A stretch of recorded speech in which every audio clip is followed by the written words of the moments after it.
আগের ভিডিওতে তো তোমরা দেখলেই বড়দার বার্থডের জন্য আমরা ওর ঘরও ডেকোরেশন করে ফেলেছি। আফটার ডেকোরেশন আমরা সবাই মিলে খেতেও বসে পড়েছি, আর বড়দার দুপুরের লাঞ্চের থালি ভালো করে আমরা সাজিয়ে গুছিয়ে ওর সামনে দিয়ে দিয়েছি।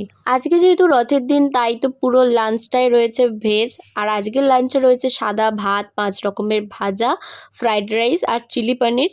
তার সাথে রয়েছে চাটনি, মিষ্টি আর পায়েস। আর আমরাও তো বার্থডে বয়ের সাথে বসে খাওয়া দাওয়াটাও কমপ্লিট করে নিলাম। আর আজকের লাঞ্চটা খুবই সুন্দর হয়েছে। আর আফটার লাঞ্চ আমরা সবাই একটু রেস্ট নিয়ে চলে এসেছি কেক কাটার জন্য, মানে বার্থডে বয় কেক কাটবে তার জন্য সব ডেকোরেশন করার জন্য। আর ডেকোরেশনটা কেমন হয়েছে সেটাও তোমরা কমেন্টে অবশ্যই জানিও। এদিকে তো আমরা সবাই মিলে সুন্দর করে গোছাতে ব্যস্ত, আর ওদিকে বার্থডে বয় দিচ্ছে সুন্দর একটা ভাত ঘুম।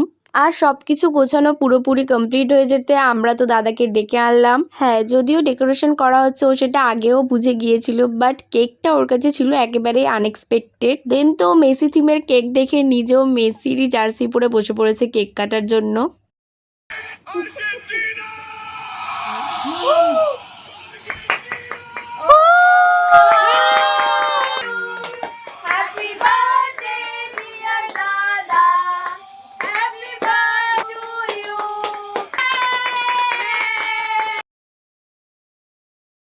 কেক কাটিং এর পর তো দাদা সবাইকে একটু একটু করে কেক খাইয়ে দিল। Please don't make any bad comments because 16 July Argentina ফাইনালে উঠেছিল।